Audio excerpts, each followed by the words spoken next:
Did humans and dinosaurs ever coexist? The word dinosaur doesn't appear in the Bible. It's a relatively modern word coined by Sir Richard Owen in 1841. It comes from the Greek meaning terrible lizard. In popular culture, extinct flying reptiles such as pterosaurs and aquatic reptiles such as plesiosaurs are often also called dinosaurs, though technically they aren't. According to theory of evolution, dinosaurs evolved about 235 million years ago and then were wiped out maybe by an asteroid impact about 65 million years ago. And the first humans didn't evolve until about 2 million years ago, didn't appear till then. Now, of course, a straightforward reading of the Bible, particularly Genesis, stands in stark contrast to that. According to a straightforward reading of the Bible, which I would take, dinosaurs would have been created by God alongside man around 6,000 years ago, the date you can work out approximately from the genealogies. Marine and flying reptiles would have thus been on day 5 and dinosaurs in day 6. The cataclysmic global flood of Noah's day was about 4,500 years ago, and that would have produced massive sedimentary rock layers all over the world containing billions of fossils. Dead creatures which were buried quickly under loads of sediment. Very few fossils actually form today. Thus, in places like Patagonia in South America, we find massive fossil dinosaur graveyards, which I believe are a testimony to Noah's flood. Now, the basic dinosaur kinds would have been on the ark, probably the larger dinosaurs represented by juveniles. Remember, God brought them, the animals, to the ark. So although there is around an estimated 670 species of dinosaur, creation scientists reckon that there are only 55 kinds, as the Bible phrasing uses, most small, like you have a dog kind or a cat kind. So of the dinosaurs that would have come off the ark when it landed on the mountains of Ararat, many would have struggled to cope with the sudden environmental changes after the flood, with the changing conditions, weather extremes now in many regions. Larger ones particularly would have struggled. Dinosaurs are cold-blooded in modern parlance, or ectothermic, because their body temperature is linked to the environment. So if the Bible's true, then mankind, after the flood, has spread out from the Tower of Babel. They should have re-encountered from time to time dinosaurs. Not necessarily regularly, not necessarily all over the world, but there should be evidence that this happened. Is there any evidence in the Bible? Let me just read you Job 40, 15 to 24, where God is talking to Job and basically saying, I am the creator, you are the created. And he says to Job the following, Behold Behemoth, which I made as I made you. He eats grass like an ox, the herbivore. Behold his strength in his loins and his power in the muscles of his belly.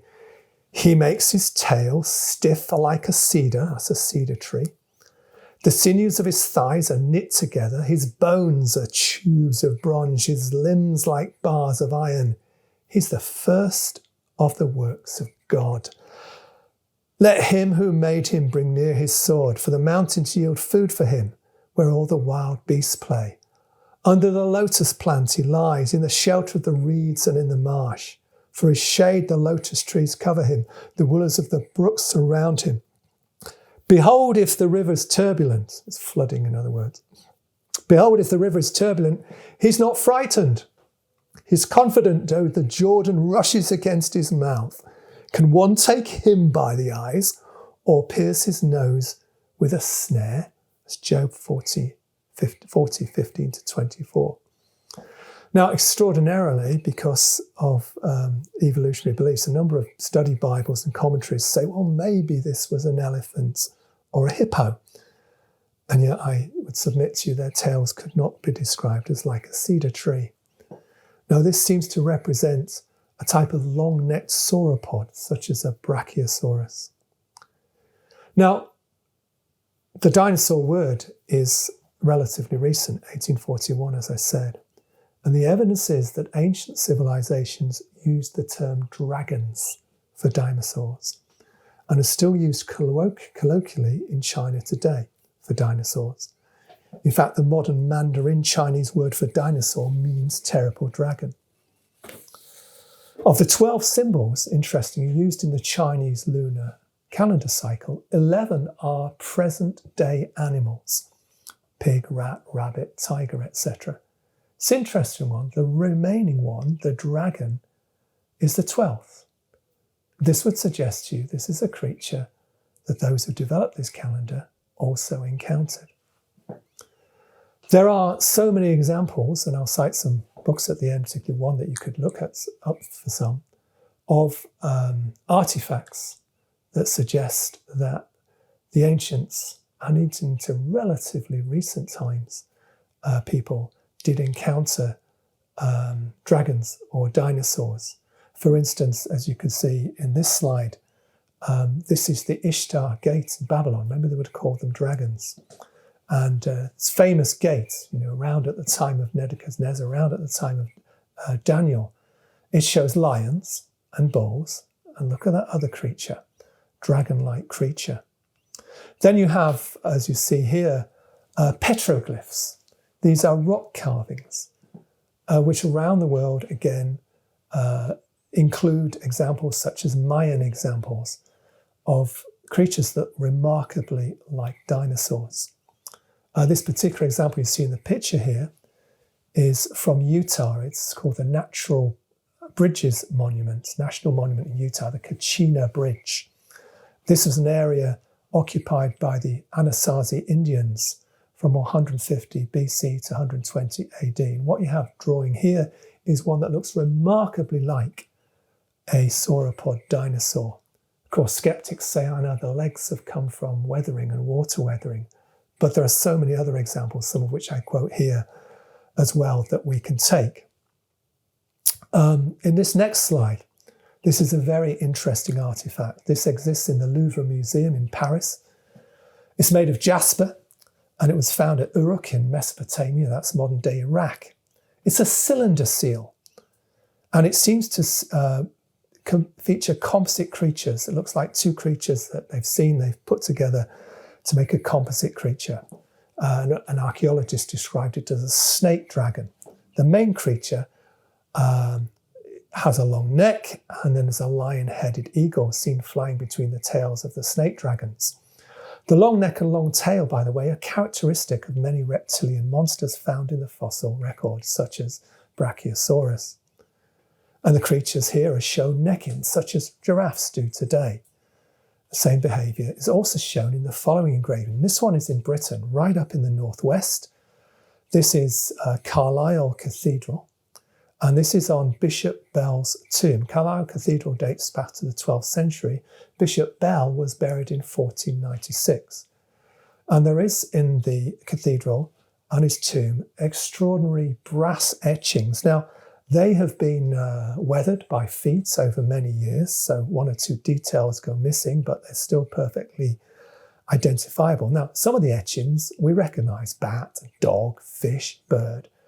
But here, as you can see in this picture, in spite of the wearing, you can see what looks remarkably like two sauropod dinosaurs. The right one on the right, very much like a volcanodon, and the one on the left, another sauropod, actually, if you look carefully, has 4 spikes on its tail, as for instance the Shunosaurus. Now, that anatomical information about the Shunosaurus was known for another 500 years after Bishop Bell was buried. How could the person, or just around 500 years, how could the person engraving these depictions have known what these creatures look like? He lived, whoever engraved these, over 3 centuries before the fossil bones of such creatures were ever first examined. Let's then move down the coastline and into Wales, and specifically just inland from the coast, the small city of St David's, called a city because of the cathedral there, Pembrokeshire. And the present cathedral dates from the 14th century. And these are carvings on what's called a misericord, and they remarkably represent a similarity to a sauropod. Look at it closely.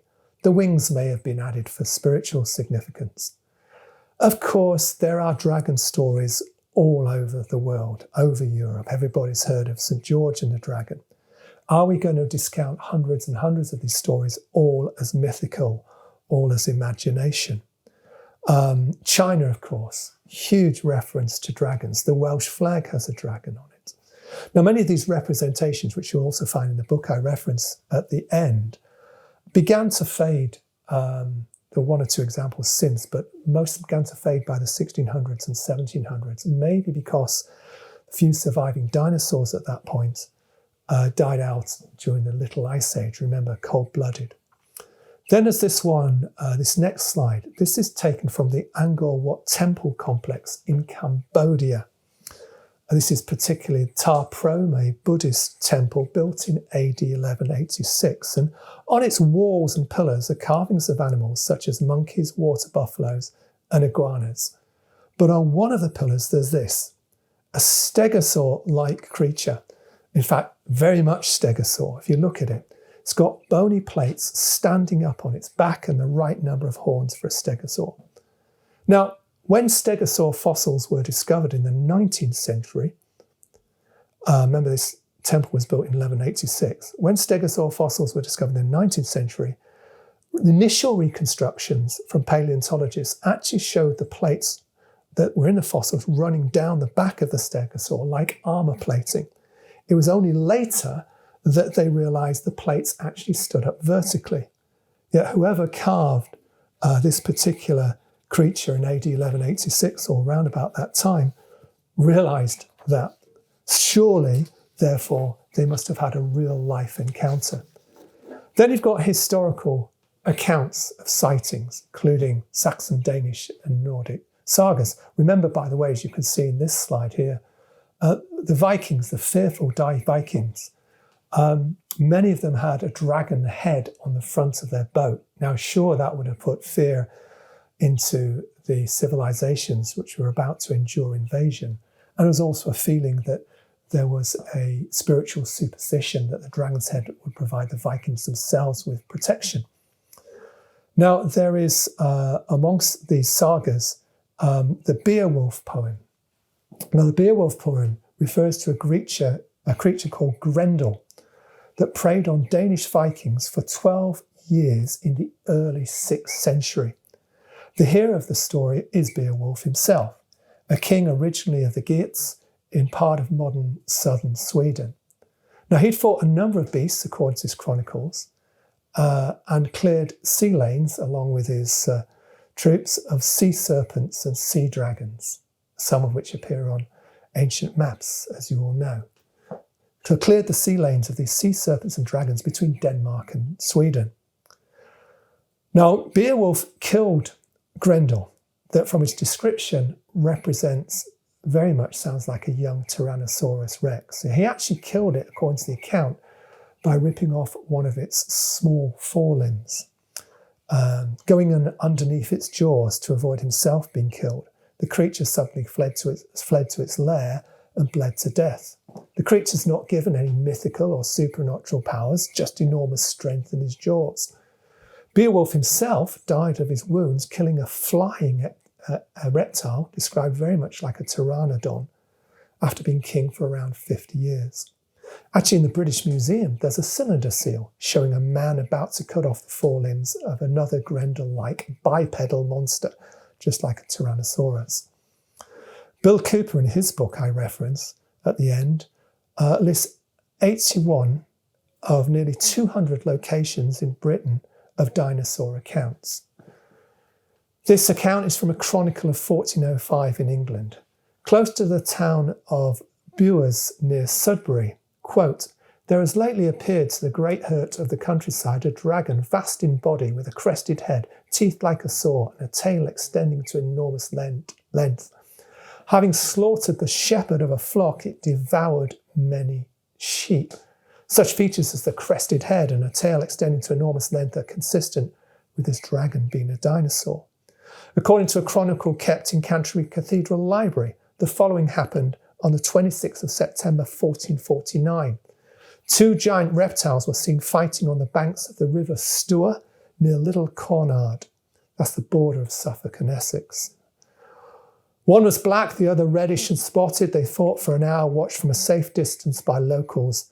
The black monster yielded and returned to its lair. So how do you explain from around the world various petroglyphs drawing on rocks and other representations that look remarkably like dinosaurs? How do you explain the artifacts, the carvings, the ceramics, even tapestry, before the modern examination of fossil evidence, years before that happened? How do you explain so many dragon stories from all around the world, describing creatures that match what we know today from paleontology? Well, my explanation is that the Bible is reliable. Now, I've only given a brief summary here, so I'm recommending free books. For many other artifacts, I recommend Vance Nelson's Dire Dragons.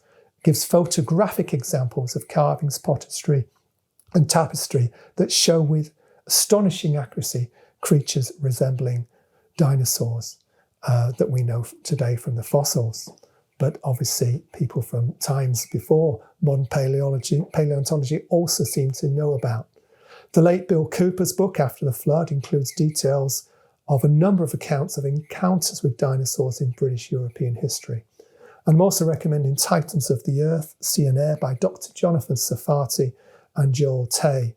That gives a superb overview of the topic of dinosaurs from a biblical creation perspective.